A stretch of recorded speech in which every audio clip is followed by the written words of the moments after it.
की ह्यो असंच म्हणतो, संताला तसंच म्हणतो. तुला म्हणलोय रे, संताला नाही म्हणलो. तू शिकू नको म्हणलोय. म्हणता अक्कलच नाही. आणि परत शेवटी काय म्हणतो, तेवढं शातीर आहे. अरे तू कोणचं तरी एक बोल, म्हणजे एक हुशार आहे म्हणतो. किती नालायक आहे तू. फक्त त्याने सरकारची जी सुपारी घेतली, आता त्याला प्रामाणिकपणे ते काम करणं आहे. बदनाम करायचं. मराठा ठरविल तू काय बोलतोय ती. त्यामुळे तू महाराज नाव मधलं काढून टाकतो पहिलं, कारण तू बलात्कार करणार आहेस. मला समाजच महत्वाचा आहे ना, तेच म्हणतो ना मी. सरकारचं म्हणणं काय आहे, याने 10% आता स्वीकारावं. जसं आता विखे पाटील म्हणले तसं. नसता चळवळ संपविणारी मी, याचा अर्थ उलटा करायचा. हे चळवळ संपविणार आहेत नाहीत, हे असं करणार आहेत. यांचं म्हणणं आहे 10% घ्या. नसता आम्ही ते जिल्ह्यातलं उठलं ते बावळटकर तसे उठणार आहेत बोलायसाठी तुझ्या विरोधात. याचा अर्थ असा आहे, म्हणजे सरकार जाणून बुजून तुमच्या उठविणार. तब्येतीचं तर देणं घेणंच नाही. मी मराठ्यांसाठी आणखी लढतो, ओबीसीतून आरक्षणासाठी. पुन्हा बाजी लावली मी. मला काय हलवतात ना, मला माहिती आहे, डॉक्टरला माहिती आहे. आणि पत्रकारिता सोडून बोलायचं ठरलं तर तुम्हाला माहिती. हे यांना सहन होत नाही. यांना वाटतं ओबीसीतून आरक्षण, आता ते सगळ्या स्वारीची अंमलबजावणी करायला लागणार आहे. मग याला तेच स्वीकारायला लावायचं. मग ट्रॅप रचिलाय या असल्या नालायकांच्या हाताने, हे 2-4 जणांच्या, की ह्यो असंच म्हणतो, संताला तसंच म्हणतो. तुला म्हणलोय रे, संताला नाही म्हणलो. तू शिकू नको म्हणलोय. वारकरी धर्माला मानणारी अवलादी, हिंदू धर्माला सुद्धा मानणारी अवलादी, हिंदू धर्माला सुद्धा मानणारी अवलादी आणि जातीवर सुद्धा प्रेम करणारी. पाटील साहेब, तुमची तब्येत चांगली असली पाहिजे, हे आंदोलनासाठी तेवढंच गरजेचं आहे. त्यामुळे सरकारने तुमच्या तब्येतीबद्दल विचारपूर्वक तब्येतीबद्दल तुमच्या काही घेतलेलं नाही आहे, लक्षात घेतलेलं नाही, किंवा तुमच्या ज्या आजची सकाळची परिस्थिती आम्ही पाहिली, तुम्हाला चालता देखील येत नव्हतं. मग सरकारने आता तुमच्या तब्येतीकडे लक्ष दिलं गेलं पाहिजे अशी मागणी होत आहे. त्यांची तब्येतीकडे लक्ष नाहीये माझ्या. त्यांचं लक्ष आहे यांनी 10% स्वीकारावं, हा म्हणावं. समाजाने त्यांना पाहिजे तेवढा गुलाल उधळलेला नाही. ही सगळ्यात मोठी पोटदुखी त्यांची. जेवढा आनंद व्यक्त करायला पाहिजे होता तेवढा समाजाने केलेला नाही. ह्यो जर म्हणला 10% मान्य, तर उद्या गुलालाचे ढिगलं पडतील. आणि ह्यो जर 10% ते मान्य करत नसला आणि सगळ्या स्वाऱ्याचीच अंमलबजावणी करण म्हणणार असला, तर त्याच्या जवळचे जेवढे येतं, किंवा महाराष्ट्रात एक 16-17 जण तयार केलेत त्यांनी, हे मराठ्यांना सांगतो मी, तुम्ही याच्या विरोधात बोला, याला बदनाम करायला सुरुवात करा. आणि मग ही कालची सुरुवात आहे. तुला काय पाहिजे, मीडिया पाहिजे का? चल निघ मुंबईला, 1 मिनिटात तयार आहे. 1 मिनिटात तयार आहे. कालचं मराठ्यांसाठी उदाहरण. 1 मिनिटात, ज्याला सोशल मीडियावर कुत्रं विचारित नाही, तेव्हा माणूस ह्या कायकीच हेड ऑफिसच्या चॅनलवर, आणि एवढं मोठमोठाले व्यासपीठ चॅनलचे त्याच्यासाठी उभा राहिलेत. लहान व्यासपीठ नाही ती मुंबईतली, हे चॅनलचे व्यासपीठ उभा राहिले डायरेक्ट त्याच्यासाठी.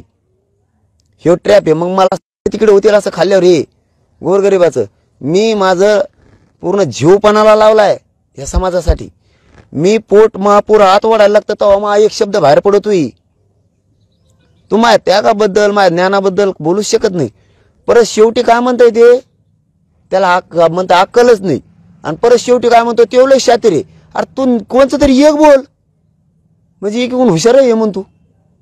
किती नालायक आहे तू. कोणची पायदाशी यार तू ही, कोणची पायदाशी यार तू ही. तू इतका मूर्ख. महाराज नाव घेऊन जाल. मला एवढं वाईट वाटलं काल, की तू संत तुकाराम महाराजांच्या आडून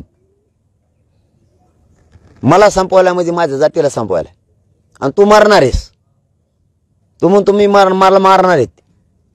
तू मरणार आहेस. मारणार नाही तुला कोणी. फक्त तुला तुकाराम महाराजांचं नाव घेऊन तुला एक असं नाव ठेवायचंय की तुकाराम महाराजांसाठी एक जण मेलाय, तुकाराम महाराजांना न्याय द्यायसाठी. रान खंबीर आहेत ना महाराजांना न्याय द्यायला.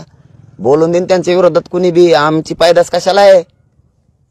कोणात हिंमत आहे ना देशात तुकाराम महाराजांबद्दल, जगद्गुरूंबद्दल बोल म्हणा. आम्ही छातीचा कोट करतो ना. तू कोणचा बोच्याचा महाराज रे? दर्पण जाऊ नये. बायांचा आई बहिणीची छेड काढतो तू. तुझ्या बहिणीबद्दल, आईबद्दल तर तुझी काय भावना असणार आहे?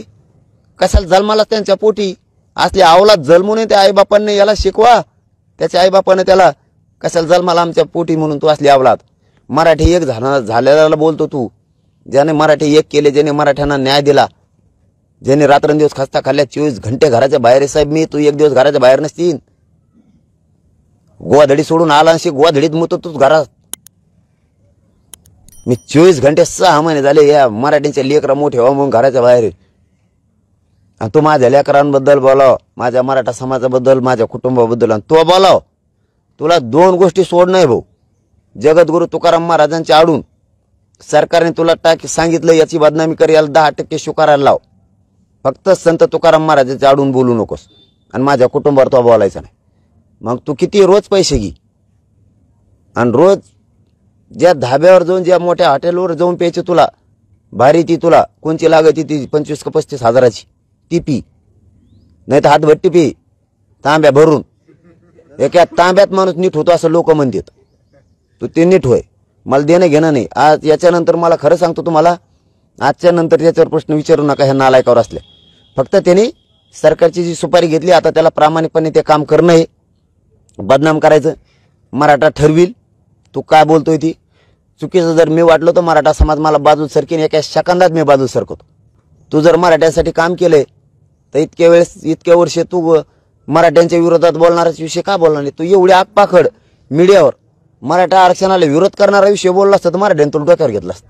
ह्याच मराठ्यांतून डोक्यावर घेतला असतं. उलट आता तुला पायाखाली कुचायला लागलेत. कमेंट वाचितो तू खाली काय आहे ती खाली वाच ना. आणि तो लय पुरावे येणार आहेत जणून माझ्याकडे, असं मला रात्री सांगितलं बऱ्याच जणांनी. तो इतके पुरावे येणार आहेत माझ्याकडे की लई. तुझे 4 पोरांचा उल्लेख केला ना की ते मी कोणाचं वाटोळ केलं ते सुद्धा रात्री इथं आलती तो हिशोब चुकता करायला. पण मी म्हणलं सोडून द्या रे, असल्याला नका घेऊन येऊ, सरकारचे पैसे घेऊन बोलणारच. तो बिनधास्त बोल, कवर बोल. फक्त हे तुकाराम महाराजांच्या आडून बोलू नको, कारण महाराज शब्दाला डाग लागल. जेवढी महाराज मंडळी तू यामुळे बदनाम होईल. त्यामुळे तू ते विषय सोड महाराजांचा, कारण त्याबद्दल मी महाराजांसमोर झुकलेलो आहे पूर्ण जगद्गुरूंपुरं पुढं. त्यामुळे तू महाराज नाव मधलं काढून टाकतो पहिलं, कारण तू बलात्कार करणार आहेस, त्याला महाराज नाव शोभत नाही.